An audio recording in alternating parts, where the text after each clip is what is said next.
Fala galera, beleza? Tudo bem com vocês? Espero que sim. Aqui é o professor Daniel Vieira de Geografia e hoje vamos começar mais uma aula. O tema da nossa aula hoje: Estudos da população brasileira. Tranquilos?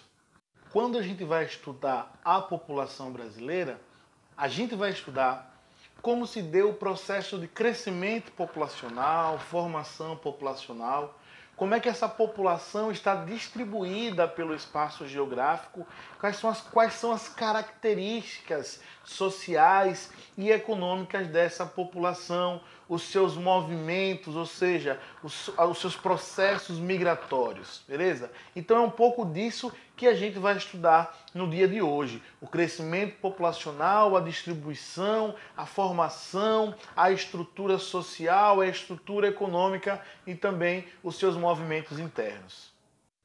Desde que o Brasil aprimorou o seu censo demográfico, ou seja, a sua forma de contabilizar a população, de 1940 para cá, a gente tem um número mais real a partir dessas pesquisas. Até 1938, onde o IBGE foi criado, o Instituto Brasileiro de Geografia e Estatística, todas as pesquisas eram feitas de forma não tão profissional.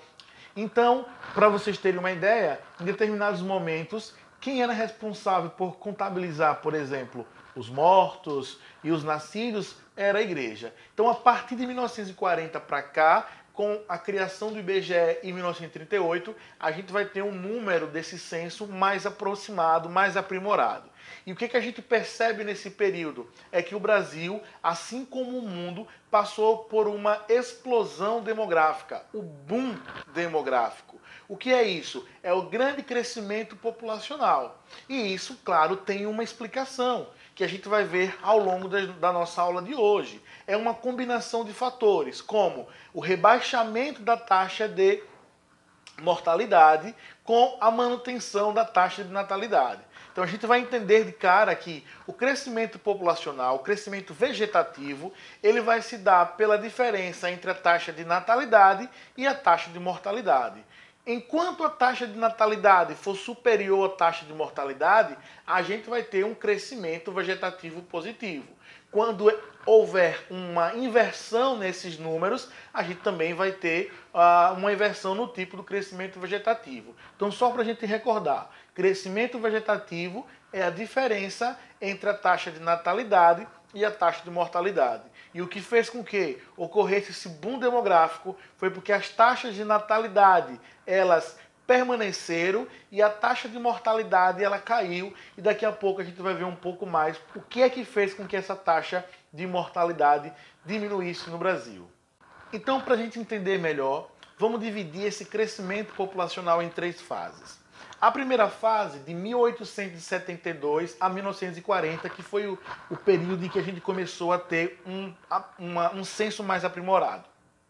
Nesse período, o Brasil não apresentava grande crescimento populacional, porque as taxas de mortalidade, de natalidade eram elevadas. Nascia muita gente. Porém, a taxa de mortalidade também era muito alta. Se a natalidade é alta, mas a mortalidade é alta, evidentemente que não haverá um grande crescimento populacional. O que acontece a partir de 1940, 50, 60? A taxa de mortalidade ela despencou em grande quantidade, enquanto a taxa de natalidade ela permaneceu estável, permaneceu na mesma e em alguns momentos até teve até um pouco de crescimento. Isso fez com que a população crescesse, houvesse o boom demográfico ou a explosão demográfica. Essa é o que nós chamamos de segunda fase da transição demográfica do Brasil. A primeira, 1872 a 1940. A segunda vai de 1940 a 1970 e 80. E a terceira, o que acontece? A taxa de mortalidade continua caindo e agora a taxa de natalidade ela também começa a despencar. Agora vamos entender por que a taxa de natalidade em um momento ela foi grande e por que depois ela caiu e o que é que fez com que essa taxa de mortalidade diminuísse. Beleza? Então vamos seguindo. Entre 1940 e 1970, Foi o período em que o mundo passou a desenvolver melhor os seus métodos de saúde. Remédios, tratamentos, né, curas para doenças, vacinas, saneamento básico, que seria água encanada, esgoto tratado, etc.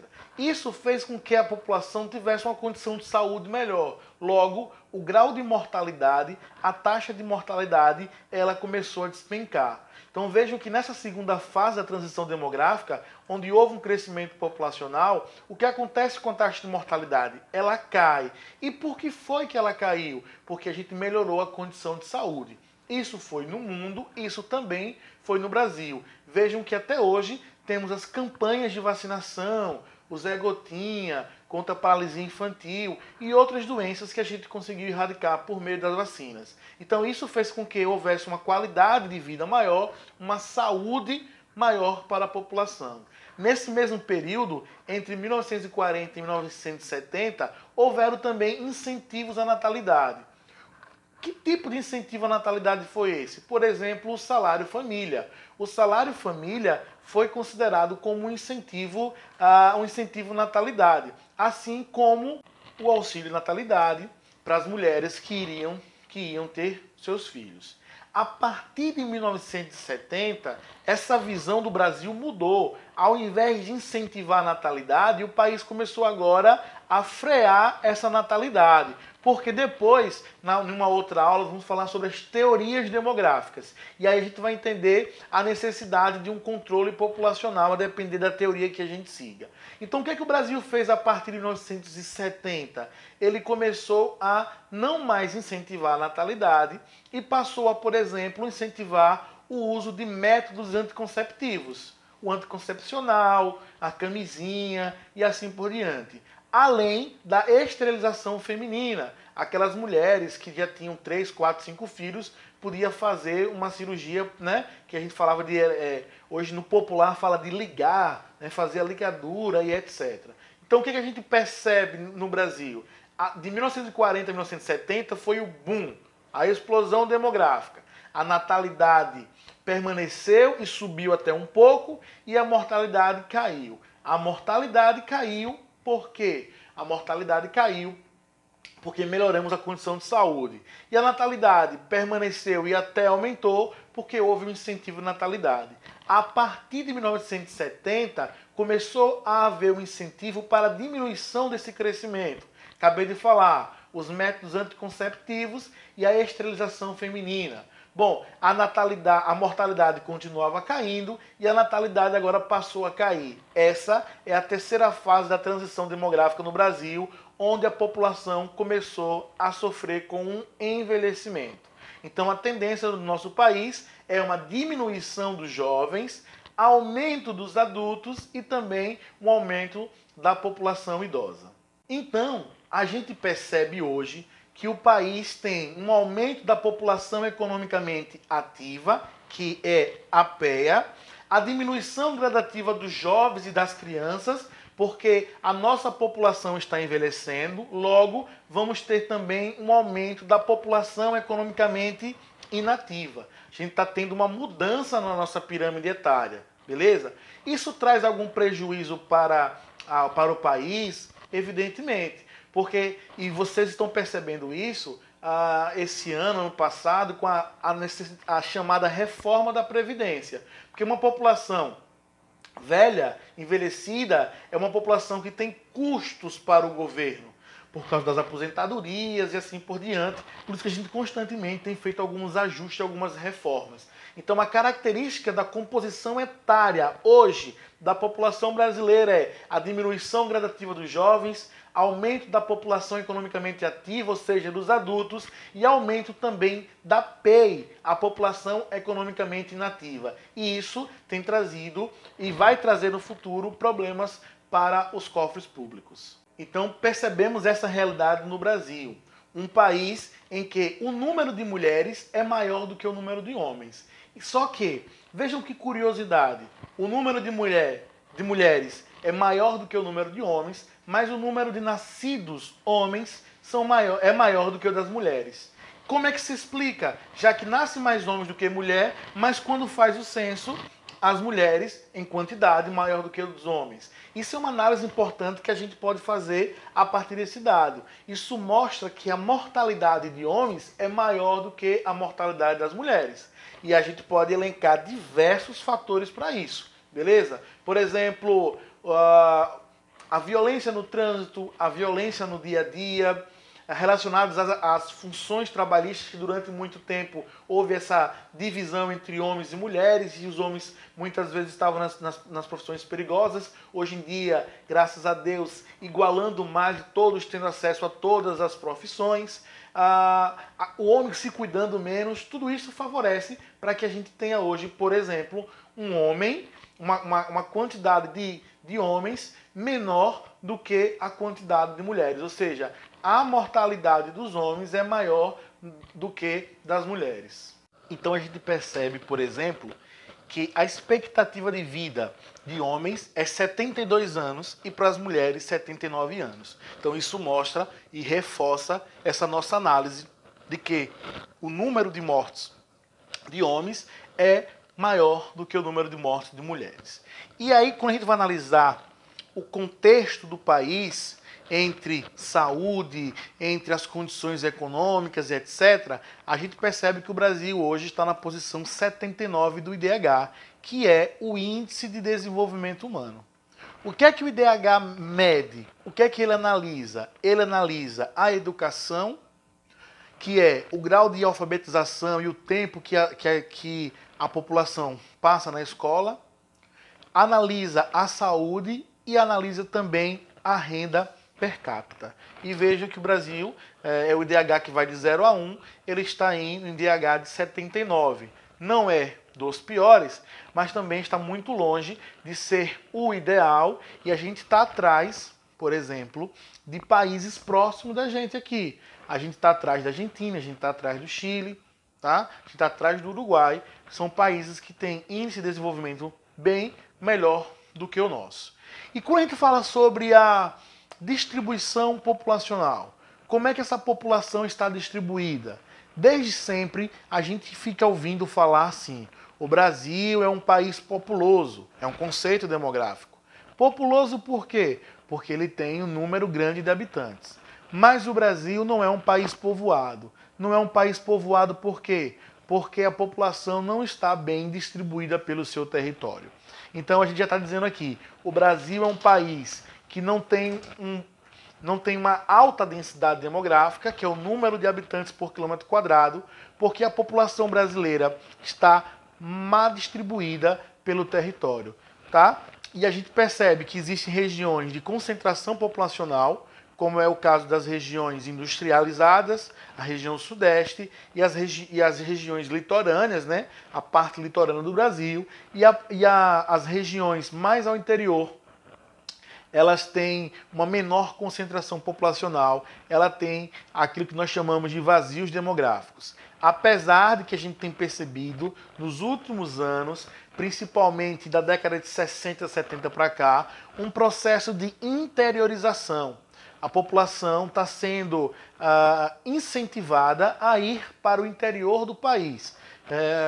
Foi o caso da construção da Zona Franca de Manaus, que atraiu a população, foi o caso da construção de Brasília e outros que estão relacionados ao processo de metropolização e desmetropolização do nosso país.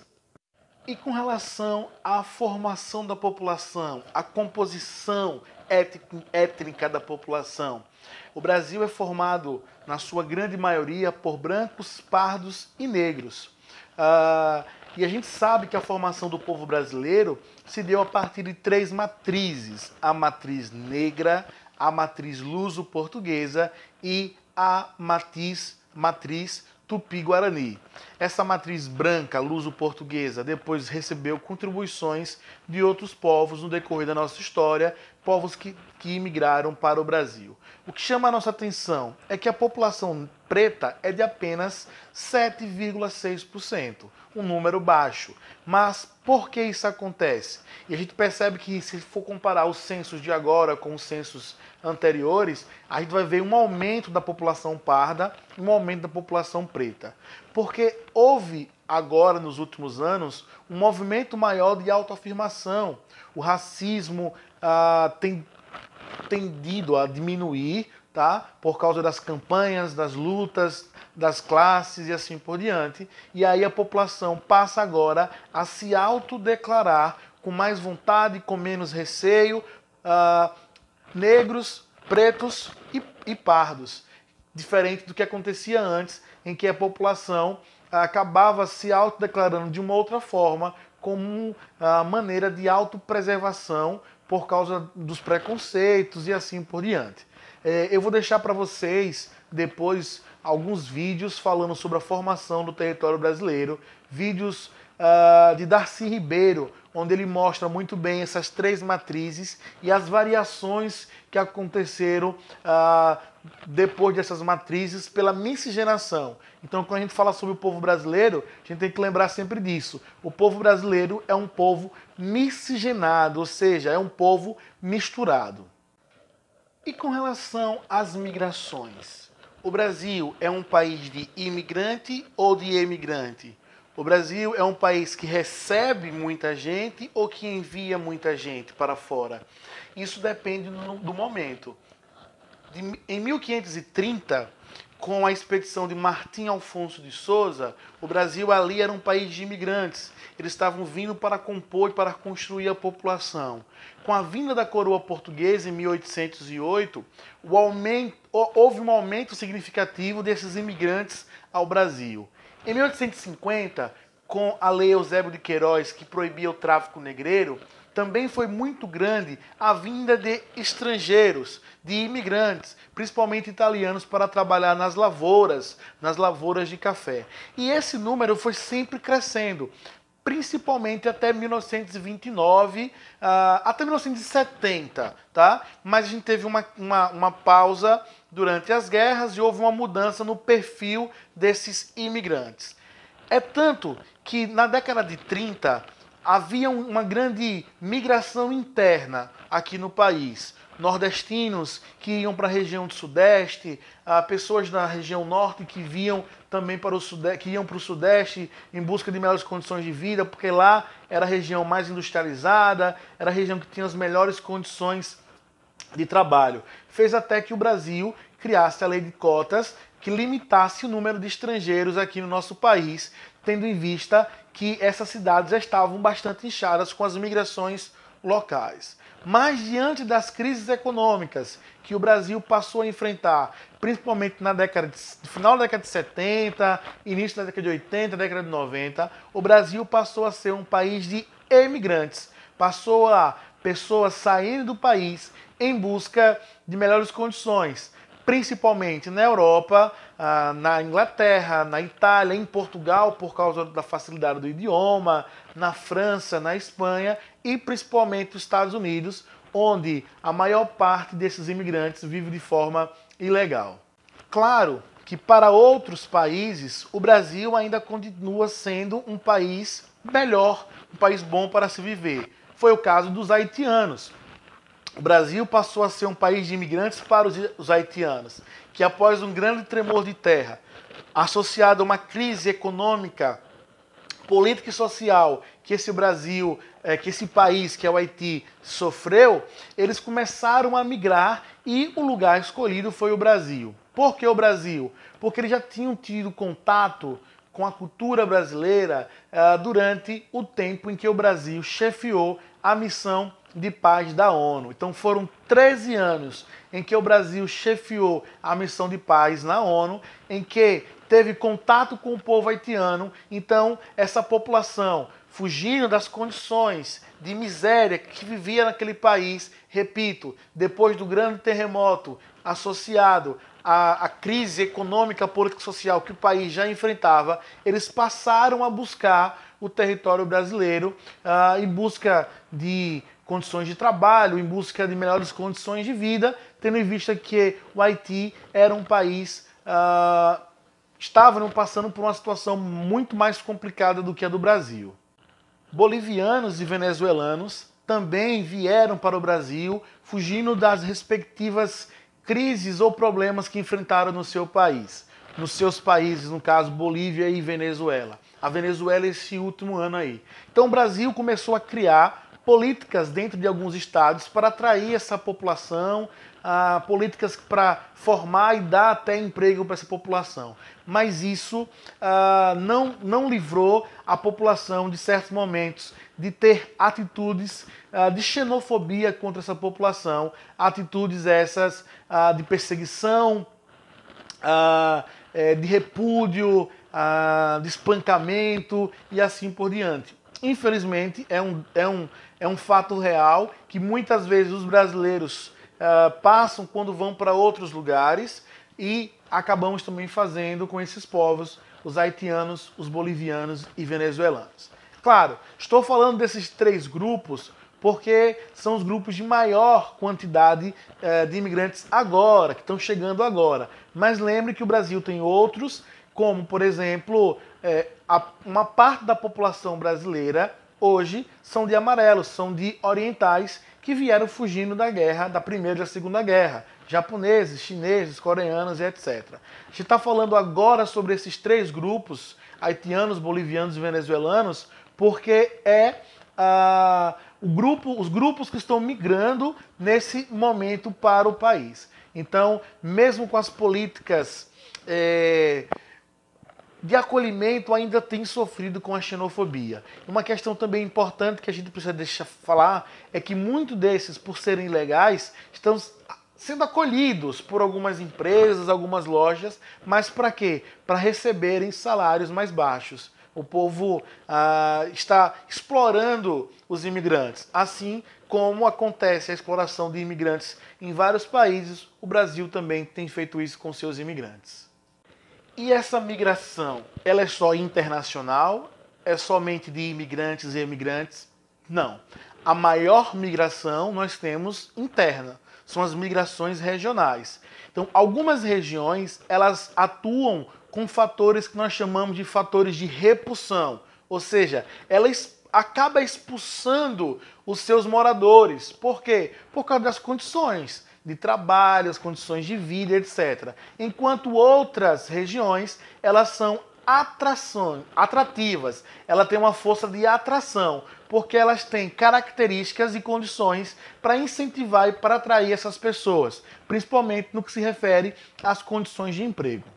Então vejam, a região Nordeste, a região Sul e a cidade de São Paulo, hoje são cidades que trabalham, que atuam como repulsão, por causa das suas condições. Claro, hoje em dia mudando bastante, mas veja, a cidade de São Paulo, como passou por um processo de metropolização e ela hoje tem uma macrocefalia, há um inchaço e o custo de vida em São Paulo é maior e existe um processo de desmetropolização, a população agora tem saído de São Paulo e buscado outras áreas que são mais em conta de se viver. A região sul durante muito tempo foi repulsão porque a estrutura da região foi uma estrutura agrária, onde havia muitas propriedades agrícolas. E a região sul demora no seu processo de industrialização. Isso fez com que grande parte da população também migrasse, porque grandes lotes de terras têm poucos donos. Então essa população não tinha emprego e essa população ia buscar emprego nas outras áreas. Acontece o mesmo com o Nordeste. Há uma concentração fundiária na mão de poucos e uma grande maioria não consegue trabalhar na terra por causa de questões gerais, como é a questão no Nordeste do clima. Então essas cidades, elas começaram a ser cidades, regiões de repulsão. Elas repeliam os seus moradores. Já as outras áreas do Sudeste, a região Centro-Oeste e a região Norte, elas começaram a ser regiões atrativas, porque lá foram criadas condições de empregos, indústrias foram sendo atraídas e aí com as indústrias a mão de obra. Então o Brasil vive esse molejo, essa sintonia. Algumas regiões com migrações, outras regiões com atrações. Como é o nome desse tipo de imigração? Esse tipo de imigração de atração, esse tipo de imigração que acontece na cidade de atração e repulsão. Aquelas migrações temporária, permanente, pendular, sazonal, etc. Eu vou deixar aqui um vídeo que é falando sobre as migrações as internas, os deslocamentos populacionais. Vou deixar também na descrição do vídeo, vou deixar aqui no card esse vídeo explicando sobre os movimentos populacionais. Beleza? Então é isso aí, galera. Por hoje só. Falamos sobre a população brasileira, sobre o seu crescimento populacional, sobre a sua estrutura, sobre as suas condições sociais, econômicas, a distribuição populacional, sobre a sua pirâmide etária, a composição da pé e assim por diante. Beleza? Então, se vocês gostaram, ajude a divulgar o nosso canal, que é um canal para espalhar informação e conhecimento geográfico para todo mundo. Então, curte o vídeo para ajudar, se inscreve no canal e também ativa as notificações para vocês saberem sempre que eu colocar um vídeo novo. Por exemplo, esse vídeo que eu vou colocar para vocês, que é o vídeo dos movimentos populacionais, é um vídeo que eu gravei essa semana passada com outro intuito para um outro público, mas vai servir para vocês. Então, muitos vídeos que eu estou gravando para preparação para o Enem vai servir para vocês, vídeos com dicas, e vai ser interessante. Beleza? Então é isso. Por hoje é só. Professor Daniel Vieira de Geografia. Foi bom estar com vocês. Um grande abraço e saudações geográficas.